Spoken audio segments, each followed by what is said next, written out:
Little did I know, I was about to enter a nightmare. I had just moved to this town and was desperate for a job, so when I saw they were hiring at the post office, I thought, why not? I entered the post office for the first time that day and was immediately met by a musty odor.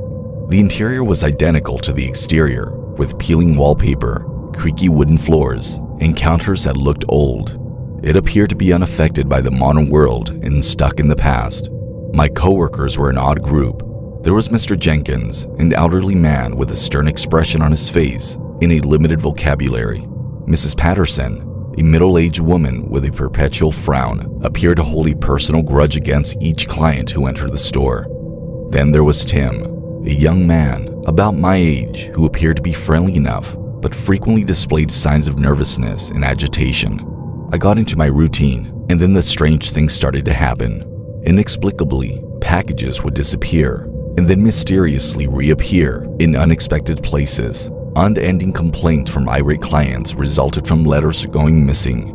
Sometimes, in the empty hallways, I would hear unsettling whispers, but when I looked around, nobody was there. One night, as I was going through a pile of mail, I came across a letter that was addressed to the post office.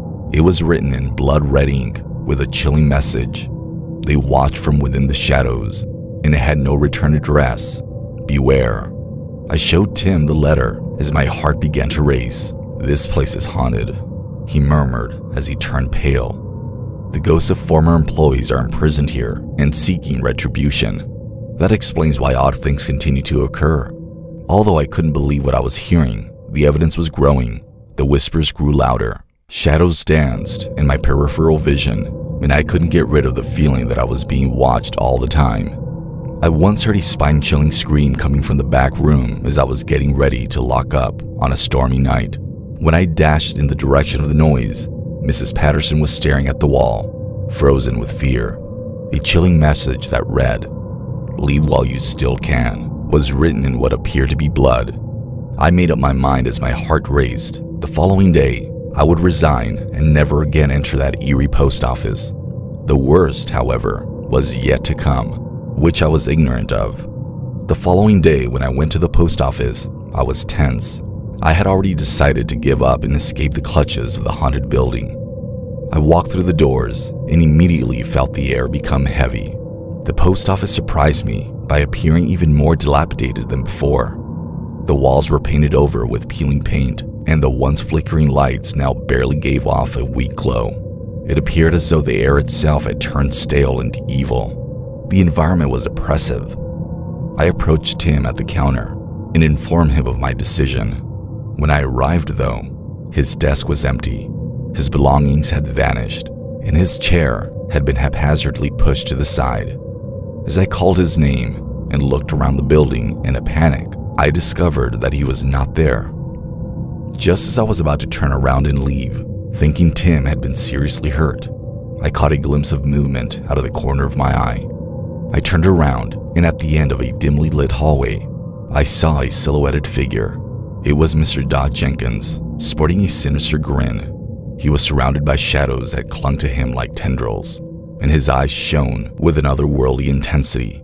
He was radiating a deep-seated rage that I assumed was malicious. Before I could answer, he raised a finger and pointed toward the basement.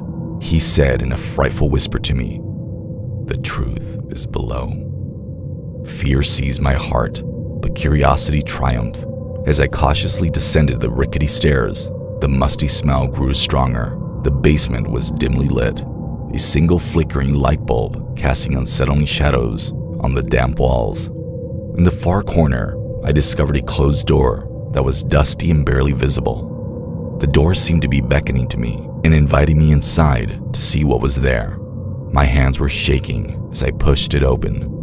I'll remember what I saw inside for the rest of my life.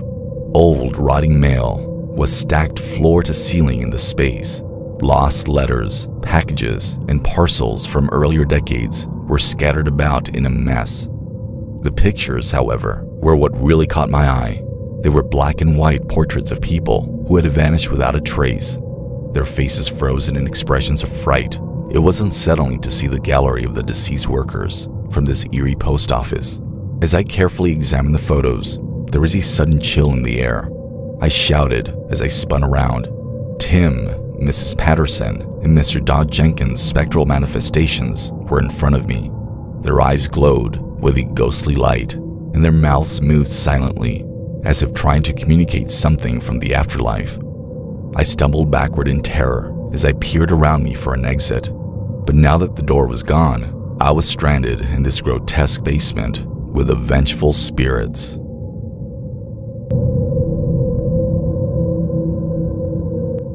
I moved into this old house on 12 Oakwood Avenue, and that was when everything began.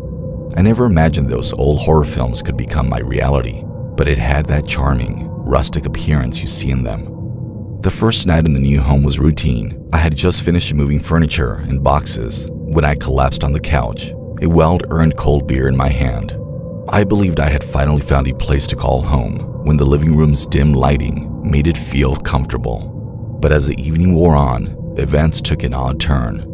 I started to hear odd noises echoing through the deserted hallways.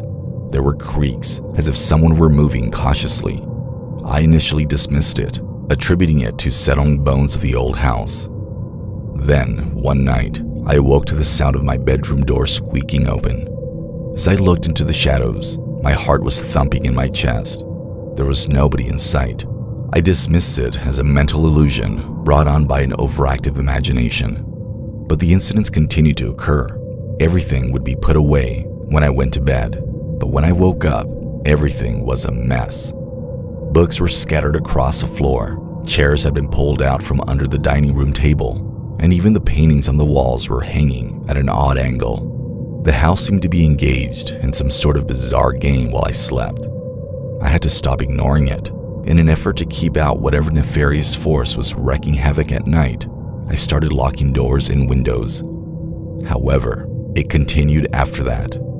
In the dead of night, I swear I could hear whispers, and the walls seemed to groan with evil. The house was playing with my sanity and seemed to have a life of its own. My claims were dismissed by family and friends as mere hysteria, and they advised me to leave. But I insisted on finding the truth because I was obstinate. In an effort to record any proof of the supernatural, I set up cameras.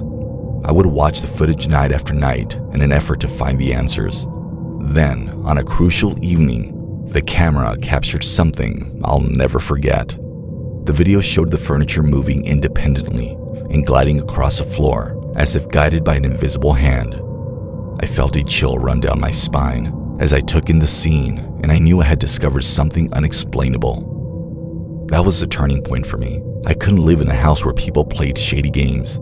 The following day, I got ready and departed without looking back. I can't help but wonder about the house on 12 Oakwood Avenue, even though I'm in my new house right now. Or was it just my mind playing tricks on me? Or was it really haunted? Whatever the circumstances, there are certain things in the world that defy explanation. Go bump in the night and transform your safe haven into a nightmare. And follow my advice and leave if you ever find yourself in a home where the interior moves around at night. I believe I could put the terrifying experiences behind me once I had left the haunted house. However, the memory of 12 Oakwood Avenue persisted like a spectral presence, persistently nagging at the back of my mind. I needed resolution and answers. I looked into the history of the house because I had an insatiable curiosity. 12 Oakwood Avenue had a troubled past. It was discovered a family had resided there for many years when tragedy struck. The father had killed his wife and children inside those very walls after becoming insane and killing them. Since then, the house has been empty, leaving a long-lasting fearful shadow over the neighborhood. With this information in hand, I couldn't get rid of the feeling that the ghosts of that tortured family still dwelt there. They were seeking solace for their troubled spirits, and I had unintentionally gotten caught up in their paranormal world. I returned to 12 Oakwood Avenue, armed with research tools, ready to take on the paranormal forces head-on. As I entered the house that had once been the source of my nightmare, I was accompanied by EVP recorders, electromagnetic field detectors, and a healthy dose of skepticism. As I walked through the empty rooms, tracing my fingers along the flaking wallpaper, the air seemed to be charged with an otherworldly energy. The walls were covered in dancing shadows, and I thought I heard the echoes of long-forgotten cries. I prepared for the unanticipated with each step. Strange incidents appeared to follow me like a shadow, proving that these walls were home to something that existed outside of our mortal realm. Things would disappear and reappear in strange places. Doors would slam shut with a strong gust of wind that had no logical explanation, and the temperature would drop, leaving a chill in the air. The ghosts appeared to enjoy their unexpected audience. They hid just out of sight and haunted me with their ominous presence. In the corners of my vision, shadows twisted and changed, assuming grotesque shapes. I could feel their desire to interact with the living world through their gaze. In an effort to build a bridge between the living and the dead as the nights wore on, I conducted seances. I yelled to the spirits in the room, pleading for information as candles flickered and cast an eerie light across the space. There were occasionally faint whispers in the air, fragments of conversations lost to time. One night, during a particularly intense seance, I felt a chilling breeze pass through the space. An ethereal voice whispered in my ear as the atmosphere grew ominous and said something that made me shudder. Help. Release. Trapped. I experienced a sudden burst of energy that compelled me to learn more about the house's mysteries. I entered the basement, a pitch-black, uncharted space. There, hidden behind a brick wall, I stumbled upon a secret room. It contained the solutions I had been looking for. I came across the traces of a tragic past in the secret chamber. Anguished entries from the father's old journals, who had lost his mind, described his descent into darkness. I understood that the ghosts haunting the house were imprisoned by their own suffering because the echoes of his suffering could still be heard within those pages. I set out on a mission to release the souls imprisoned in that cursed building. Motivated by a newfound sense of purpose, I carried out purification and healing rituals, armed with knowledge and a deep compassion for the tortured spirits. The mood in the house started to shift gradually. A feeling of tranquility emerged in place of the malice. When the last ritual was finished, I stood outside 12 Oakwood Avenue and watched as the house was bathed in a soft, warm light. With their ethereal forms now at peace, the spirits said their final goodbyes and vanished into the afterlife. That once dreaded house had changed into a haven for stranded souls. It showed me that even in the most hopeless situations, there is hope for redemption and resolution. It is up to us to find our way through the complex web of mysteries and invisible forces that exist in the world.